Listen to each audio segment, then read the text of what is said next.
Hello my dear students, ಹೇಗಿದ್ದೀರಾ ಎಲ್ಲರೂ? Welcome to Pallavi tutorials. ಮಕ್ಕಳೇ, ನಾಳೆ ನಡೆಯುವಂತಹ ಸೆಕೆಂಡ್ PUC ಇಂಗ್ಲೀಷ್ ಎಕ್ಸಾಮಿಗೆ 5 ಮಾರ್ಕ್ಸಿಗೆ ಲೆಟರ್ ಅಂತೂ ಗ್ಯಾರಂಟಿ ಕೇಳ್ತಾರೆ. ಆದರೆ ನೀವೇನು ಮಾಡ್ತಾ ಇರ್ತೀರಿ ಅಂತ ಹೇಳಿದ್ರೆ, ಲೆಟರ್ ಹೇಗೆ ಕೇಳ್ತಾರೆ, ಯಾವ ರೀತಿ ಕಲ್ತ್ಕೊಳ್ಳೋದು, ಹೇಗೆ ಕಲ್ತ್ಕೊಳ್ಳೋದು, ಒಂದು ಕಡೆ ಡಾಟಾ ಎಂಟ್ರಿ ಆಪರೇಟರ್ ಇದೆ, ಇನ್ನೊಂದು ಕಡೆ ಮ್ಯಾನೇಜರ್ ಇದೆ, ಇನ್ನೊಂದು ಕಡೆ ಸೇಲ್ಸ್ ಮ್ಯಾನೇಜರ್ ಇದೆ, ಇನ್ನೊಂದು ಕಡೆ ಲೆಕ್ಚರರ್ ಇದೆ, ಡಿಫ್ರೆಂಟ್ ಪೋಸ್ಟ್ ಇರುತ್ತೆ, ಡಿಫ್ರೆಂಟ್ ಪೇಪರಲ್ಲಿ ಅಡ್ವರ್ಟೈಸ್ಮೆಂಟ್ ಕೊಡ್ತಾರೆ. ಸೊ ಜಾಬ್ ಅಪ್ಲಿಕೇಶನ್ ಬಗ್ಗೆ ಒಂದು ಲೆಟರ್ ಕೇಳೋದು ಅಂತೂ ನಿಮಗೆ ಗ್ಯಾರಂಟಿ. ಹಾಗಾದರೆ ಇಲ್ಲಿ ಒಂದು ಪೇಪರ್ನ ನೋಡೋಣ. ನಿಮಗೀಗ ಮಾಡೆಲ್ ಪೇಪರ್ 3 ಇದೆ, ಲಾಸ್ಟ್ ಇಯರ್ ಪೇಪರ್ಸ್ ಎಲ್ಲ ಇದೆ. ಎಲ್ಲದರಲ್ಲೂ ಕೂಡ ನಿಮಗೆ ಜಾಬ್ ಅಪ್ಲಿಕೇಶನ್ ಲೆಟರ್ ಒಂದಿದೆ.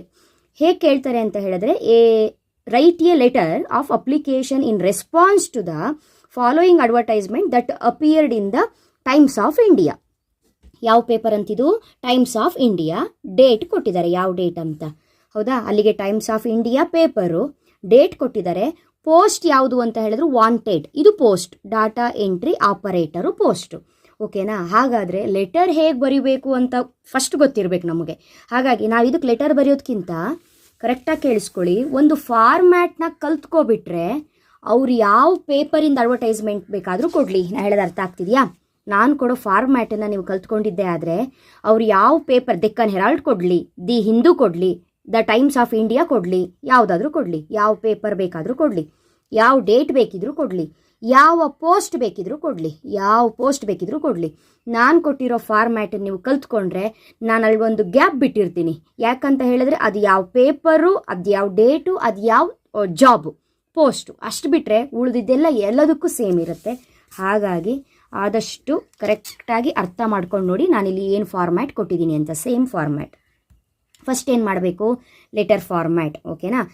ನೀವೇನು ಬರೀಬೇಕು? ಜಾಬ್ ಅಪ್ಲಿಕೇಶನ್ ಅಂತ ಬರ್ಕೊಳ್ಳಿ ಸಾಕು. ಕ್ವಶನ್ ನಂಬರ್ನ ಸರಿಯಾಗಿ ಹಾಕಿ. ಫ್ರಮ್ ಬರೆಯೋದೇ ಬೇಡ. ಫ್ರಮ್ ಏನು ಬರಿಬೇಕು ಅಂತ ಹೇಳಿದ್ರೆ XXX, ಅಡ್ರೆಸ್ಸಿಗೆ YYY. ಅರ್ಥ ಆಗ್ತಿದೆಲ್ಲ ನಾನು ಹೇಳೋದು? ಫ್ರಮ್ ಅಂತ ಬರ್ಕೊಳ್ಬೇಕು. ಫ್ರಮ್ಮಿಗೆ ಇಲ್ಲಿ ನಾನು ಯಾಕೆ ಇಲ್ಲಿ ಲೈನ್ಸ್ ಹಾಕಿದ್ದೀನಿ ಅಂತ ಹೇಳಿದ್ರೆ, ಒಂದು XXX, ನೆಕ್ಸ್ಟು YYY. ಓಕೆನಾ? ಫ್ರಮ್ ಮುಗೀತು.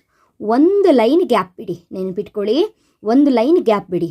ಡೇಟ್, ನಾನು ಇವತ್ತಿಂದೇ ಡೇಟ್ ಹಾಕಿದ್ದೀನಿ, ನೀವು ನಾಳೆ ಡೇಟ್ ಹಾಕಿ. ಎಕ್ಸಾಮ್ ಡೇಟ್ ಯಾವುದಿದೆ ಆ ಡೇಟ್ ಹಾಕಿ. ನೆಕ್ಸ್ಟ್ ಒಂದು ಲೈನ್ ಗ್ಯಾಪ್ ಬಿಡಿ. ಟು ಯಾವುದು ಬರಿಬೇಕು? ಕರೆಕ್ಟು, ಇಲ್ಲಿ 2 ಅಡ್ರೆಸ್ ಅಂತೂ ಬರಿಬೇಕು. ಯಾವ ಅಡ್ರೆಸ್ ಬರಿಬೇಕು ಅಂತ ಹೇಳಿದ್ರೆ, ಕೊಟ್ಟಿರುವ ಪ್ರತಿ ಕ್ವಶನಲ್ಲೂ ಇರುತ್ತೆ, ಕೊಟ್ಟಿರುವಂತಹ ಪ್ರತಿ ಲೆಟರ್ ಕ್ವಶನಲ್ಲೂ ಇರುತ್ತೆ. ಅಪ್ಲೈ ವಿತಿನ್ 10 days ಅಂತ ಏನಿದೆ ಅಲ್ಲಿಂದ ನೋಡಿ ಅಡ್ರೆಸ್ ಇರುತ್ತೆ. ನೋಡಿ, ಇದಿಷ್ಟು address. The HR manager, grow ahead marketing solution, next Raheja towers, MG road, Bangalore 560001. ಇದೇ ಅಡ್ರೆಸ್ಸು. ನಾನಿಲ್ಲಿ ನಿಮಗೆ 3 ಲೈನ್ ಹಾಕಿದ್ದೀನಿ ಅಂದ್ರೆ 3 ಲೈನ್ ಅಲ್ಲ. ಈ ಅಡ್ರೆಸ್ ಎಷ್ಟು ಲೈನ್ ಇದೆ? 1 2 3 4 ಆಯ್ತಲ್ಲ, 4 ಲೈನ್ಸ್ ಹಾಕ್ಕೊಳ್ಳಿ, ಆ ಅಡ್ರೆಸ್ ಬರೀರಿ. ಈಗ ಈ ಫಾರ್ಮ್ಯಾಟಿಂಗ್ ನೋಡಿ, ಇಲ್ಲಿ ಈ ಕ್ವಶನ್ ಕೇಳಿದ್ದಾರೆ, ಈ ಅಡ್ರೆಸ್ ಬರಿತೀನಿ. ಇನ್ನೊಂದು ಕ್ವಶನ್ ಕೇಳಿದ್ರಾ, ಈ 2 ಜಾಗದಲ್ಲಿ ಆ ಅಡ್ರೆಸ್ ಬರಿತೀನಿ. ಅಷ್ಟೇ, ಸಿಂಪಲ್ಲು. ಅದಾದ್ರ ಮೇಲೆ ಅಡ್ರೆಸ್ ಬರ್ದಾಯ್ತಾ? ಇದು common, respected sir or madam.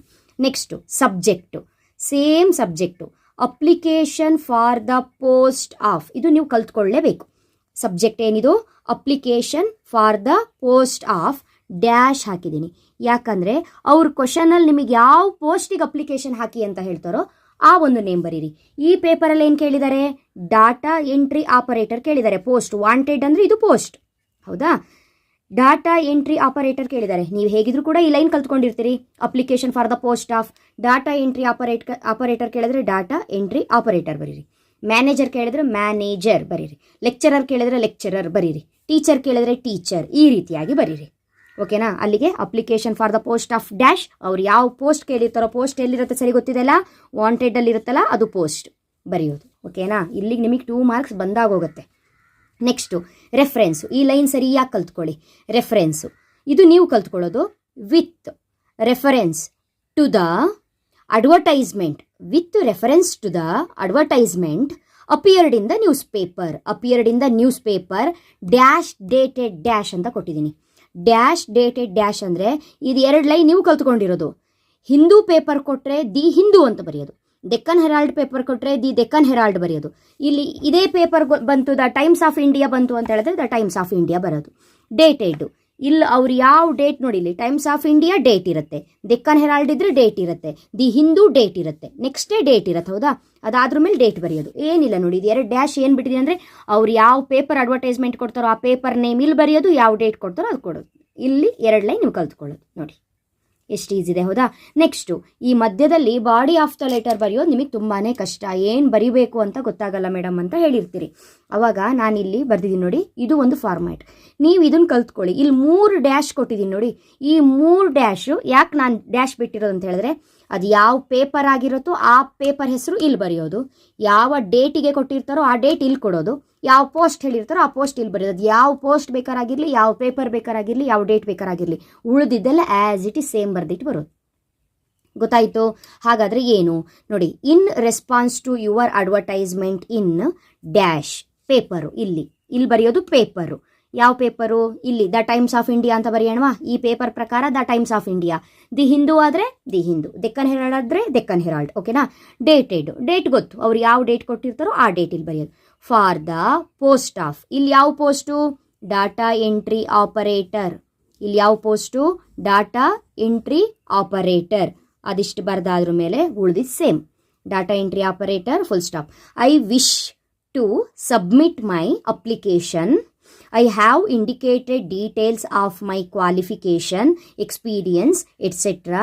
in the enclosed biodata. ಅಂದರೆ ಇದಕ್ಕೆ ನಾವು ಬಯೋಡೇಟಾನ ಟ್ಯಾಗ್ ಮಾಡಿರ್ತೀವಿ, ರೆಸ್ಯೂಮ್. ಓಕೆ ಅಲ್ಲ? Enclosed biodata for your kind reference. Hope you will give me the opportunity to work in your company. Company ಆದರೆ company ಬರೀರಿ. Lecturer post ಆ ರೀತಿ ಏನಾದರೂ ಕೇಳಿದ್ರು ಅಂತ ಹೇಳಿದ್ರೆ ಇನ್ಸ್ಟಿಟ್ಯೂಷನ್ ಅಂತ ಬರೀರಿ.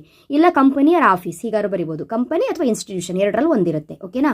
ಅದಾದ್ರ ಮೇಲೆ thank you, yours faithfully XXX. ಓಕೆನಾ?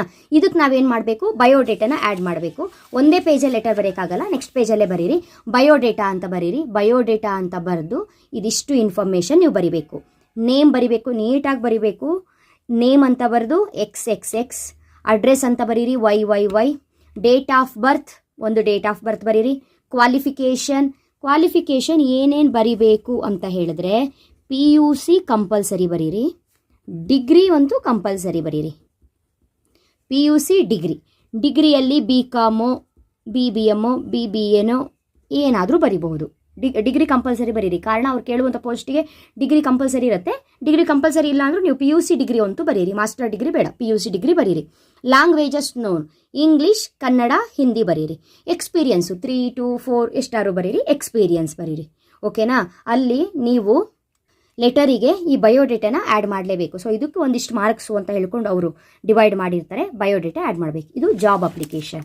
ನೋಡಿ, ಈ ಫಾರ್ಮ್ಯಾಟನ್ನು ಕಲ್ತ್ಕೊಳ್ತೀರಲ್ವ? ಈ ಫಾರ್ಮ್ಯಾಟ್ ಕಲ್ತ್ಕೊಂಡ್ರೆ ಯಾವ ಪೋಸ್ಟಿಗೆ ಬೇಕಾದರೂ ಕೇಳಲಿ, ಯಾವ ಪೇಪರಲ್ಲಿ ಬೇಕಾದರೂ ಕೇಳಲಿ, ನಿಮಗೆ ಈಸಿಯಾಗಿ 5 ಮಾರ್ಕ್ಸ್ ಅಂತೂ ಗ್ಯಾರಂಟಿ ಸಿಗುತ್ತೆ. ಈ ವಿಡಿಯೋ ನಿಮಗೇನಾದರೂ ಹೆಲ್ಪ್ಫುಲ್ ಆಗಿದೆ? ಹೌದು. ಈ ಫಾರ್ಮ್ಯಾಟ್ನ ಕಲ್ತ್ಕೊಂಡ್ರೆ ನಾವು ಈಸಿಯಾಗಿ ಲೆಟರ್ನ ಬರಿಬೋದು. ಏನೂ ಇಲ್ಲ, ನಾನಿವಾಗ ಒಂದು ಸಲ ಬರೆದು ತೋರಿಸೋಣ ಅಂತ ಹೇಳಿದ್ರೆ ಇದನ್ನೇ ಮತ್ತೆ ಬರ್ದಾಗತ್ತಷ್ಟೇ. ಈ ಡ್ಯಾಶಲ್ಲಿ ಏನು ಫಿಲಪ್ ಮಾಡಬೇಕು ಅಂತ ಹೇಳಿದ್ರೆ ಅಷ್ಟನ್ನು ಫಿಲಪ್ ಮಾಡ್ಕೊಳ್ಳಿ, ಸೇಮ್ ಅದೇ ಲೆಟರೇ ಆಗುತ್ತೆ. ಈ ಫಾರ್ಮ್ಯಾಟ್ ನೀವು ಇಟ್ಕೊಂಡ್ರೆ ಪ್ರಾಕ್ಟೀಸ್ ಮಾಡಿ. ಒಂದು 3 ಮಾಡೆಲ್ ಪೇಪರಲ್ಲಿ ಏನೇನು ಪೋಸ್ಟ್ ಕೊಟ್ಟಿದ್ದಾರೆ, ಏನೇನು ಯಾವ ಪೇಪರ್ ಅಂತ ಕೊಟ್ಟಿದ್ದಾರೆ ಅದನ್ನು ಹಾಕ್ಕೊಂಡು ಎಂಟ್ರಿ ಮಾಡಿ ಬರೆದು ಪ್ರಾಕ್ಟೀಸ್ ಮಾಡಿ. ಹೆಲ್ಪ್ಫುಲ್ ಆಗಿರುತ್ತೆ. ಓಕೆ, ಈ ವಿಡಿಯೋನ ಆದಷ್ಟು ಶೇರ್ ಮಾಡಿ. ನೆಕ್ಸ್ಟ್ ವಿಡಿಯೋದಲ್ಲಿ ಇನ್ನೊಂದು ಇಂಪಾರ್ಟೆಂಟ್ ಟಾಪಿಕ್ ಒಂದಿಗೆ ಮತ್ತೆ ಸಿಗ್ತೀನಿ. ಅಲ್ಲಿವರೆಗೂ ಚೆನ್ನಾಗಿ ಓದ್ಕೊಳ್ಳಿ. Thank you. All the best.